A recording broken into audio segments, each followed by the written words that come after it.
Hey everybody, it's Justin from Robinson Supply here, and I'm joined by a very special guest, Jess from Camp Cool Refrigeration out of BC, better known by her Instagram followers as HVAC Jess. Jess, thank you so much for hanging out with me here today. Thanks for having me, Justin. Let's just jump right in. How about you tell everybody listening a little bit about your role at Camp Cool Refrigeration and really how you got into the world of HVAC? Because I know like your path was sort of a zigzag into it. Yes. Yeah. So Camp Cool is actually my family's business. It was started by my dad in 2002. My brother works for him, so it's a fully family business. And in about 2014, I was given the opportunity to work with the family business. However, given my skills and my background, I automatically went into the office. I did the bookkeeping, invoicing, marketing, anything that's in the office. I was invoicing and quoting and seeing all this refrigeration jargon that I just couldn't figure out what it was. I couldn't decipher between a compressor, a condenser, a capacitor, a capillary tube. They all kind of sound the same. And now knowing what they are, that's very embarrassing. But I couldn't put names to faces. Second to that, I was in the office all day, sitting behind a computer, and my dad and my brother would come back from their days out with all these stories of these cool places they'd been to and things they'd seen and these victories they'd fixed a unit. And I was like, why am I stuck behind this desk all day? The So, fear of missing out. oh my goodness, seriously. So I said to my dad one day, I said, hey, can I come on a ride along with you guys? I want to see what you're doing, what your day to day looks like, and maybe you can teach me what a capacitor is compared to a compressor. And so I went out with them and I enjoyed it so much that I found myself asking to be out with them more than I was in the office. And I'd squirrel away all of my admin stuff for evenings and weekends so that I could go out with them every day. And so having spent maybe 2 or 3 weeks out in the field with them, I was like, my brother and I are going to take over my dad's business when he retires. Finally, he's 66 now. So it's coming up soon. Why not have two fully qualified technicians on staff rather than, I'll do the office, like the business admin stuff and he would do the technical side. Why can't I do the technical side too? And I just enjoyed it so much. I enjoyed working with my hands. I enjoyed the physical aspect of it. Everything that I was learning, I just loved it. So I registered as an apprentice officially and haven't looked back. Excellent. Yeah, because you came from the world of like corporate finance before, right? I was going to ask, like, that transition from corporate finance to trades is a big one, but it sounds like it was just sort of an easy switch for you. It was, yes, a big switch. I mean, just comparing what I wear every day, Yeah. I I used to wear really pretty dresses and high heels every day. I'd do my hair in a different kind of braid every day. And Yeah. now I swear I love it so much more. I'm wearing a uniform. I know what I'm wearing every day. There's no competition. There's no decisions. I know what I'm doing. And I love that. On a different interview, I've heard you say before, like you started doing the office stuff because that's where women go. Do you feel like that's sort of still the feeling today, or like sort of what's your take on the current like climate for like women in HVAC and trades in general? Yeah, women in HVAC out in the field roles are still very few and far between. Um, I still get sometimes like when I walk into a place, they'll look at me like, are you meant to be here? Some people will offer to carry my tool bag, which is hilarious. Really? And then I would say mostly when I'm speaking to suppliers or, warehouses on the phone, they often will say, oh, when the tech comes, tell them this. And I'm like, but I am the tech. I'm calling because I'm on this roof right now and this is the part that I need. I will be coming to pick it up. So, but in general, I've found that I've had a really great experience being a woman in the trade. And I'm not sure if that's because I work with my family. I'm not sure if that's Mhm. because my dad and my brother have my back behind my back, or if I've just been lucky. I know that my story is not typical. I've heard lots of stories of harassment and just have girls having a hard time, right? Um, Mhm. I'm still the only female face in a room of a technical training room. So I would love, love, love to see more girls and women attending those and being more, participating more in those. Yeah, and I know. Let's talk a little bit about how you're doing that with your social media content, because you're huge on social media, and you're sort of you've become that influencer and a face in the industry where it's not now out of the norm to see a woman because you're there in the feeds so frequently. Have you been seeing sort of a direct impact from your content in the industry? Like, are you seeing more followers of yours being women reaching out to you through direct message and saying thank you, or how does that look? Yep, I've been getting a few direct messages, which I absolutely love. I also love getting messages from guys, from men who say, "Oh, my daughter follows your page and loves it." Mm, I just love that so much. Um, and I think there's just been more women coming out onto social media. I am definitely not the first woman in HVAC by any means. I'm not a pioneer. I'm not pave, paving the way or anything like that. But I'm finding that more women are putting themselves on social media and putting themselves out there. There's a girl, there's a woman that I follow in Toronto who's kind of been on the same path as me, but she's about 10 years ahead. She's 10 years ahead in age and in experience. Um, and she's just saying, I wish I had Instagram or social media back when I started, because Instagram specifically, I find the community is so great. Like, it's very welcoming and encouraging and supportive.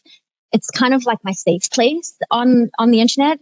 I've just branched out into TikTok, and it's not like that at all. It's like the wild, wild west out there. And people will say the craziest things and comment on the most interesting things. It's a little scary. Sometimes I'm like, maybe I'll just turn off the comments completely, because I don't yeah. care for that. But I like to say the quote, "You can't be what you can't see." And that's Mhm. why I push myself out there so much, because my story is that my dad has always been a refrigeration mechanic as long as I've been alive. My brother naturally followed in his footsteps right after high school. He went the same direction as my dad did, but it was never even a consideration for me. I never thought, hey, I could do what dad does. And he never said to me, hey, are you interested in trying this? And I feel like if I had seen another woman doing what my dad did, that I might consider going into that career as well. I'm Mhm. late to the game. This is my second career. And, I was just saying to my brother today, actually, I wish I had started earlier, because at my age now, I want to be more advanced and ahead in my career than I am. But you got to start somewhere. Absolutely. And like you mentioned before, like you got into it because you saw that fear of missing out. And now you're essentially doing that for other women. You're showing them the fear of missing out to get into the industry, which Yeah, is thank you. fantastic. You're also you're the current president of Women in HVAC Canada. Yeah. So how about you tell me a little bit about that organization and what that organization does? Yeah, certainly. So we're pretty new. We're coming up to our very first year anniversary in 7 days. International Women's Day is when we launched last year. And Excellent. we are an organization, we're a group of like minded women in various HVAC related roles. Not all of us are on the tools by any means. We've got ladies who are in support roles, and some of them are business owners. They work at wholesalers, engineers. And we are a place to A, support other women in this industry, but B, to provide some kind of awareness and education and inspiration for other women, either women choosing a second career or girls going into their first career, to consider this as an option for them. HVAC is not for everybody. It's difficult, it's challenging, it's dangerous, but it's so rewarding and exciting. And to me, I find it so fascinating. It's so interesting. And I just think if girls had that opportunity to think about going into that kind of trade, then they can make a good decision for themselves. Absolutely. Um, what does the future of women in HVAC and trades look like to you?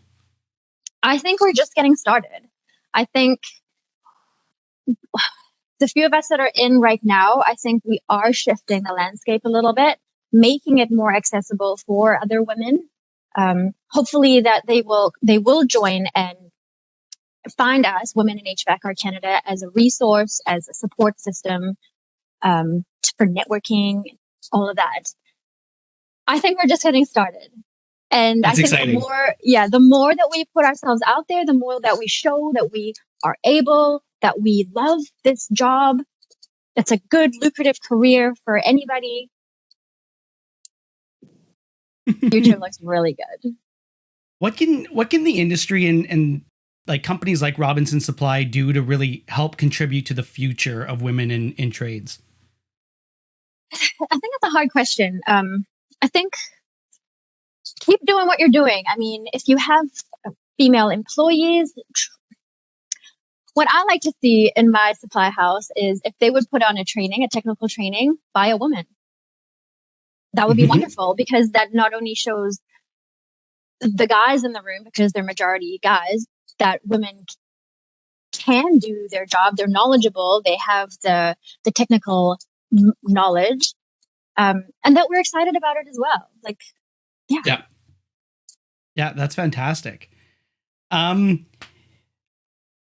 You had sort of a warm introduction having a family company in the trades, but for women that are interested in it and really don't have those inroads, what's sort of the best advice that you can give any woman sort of interested in possibly pursuing trades as an opportunity?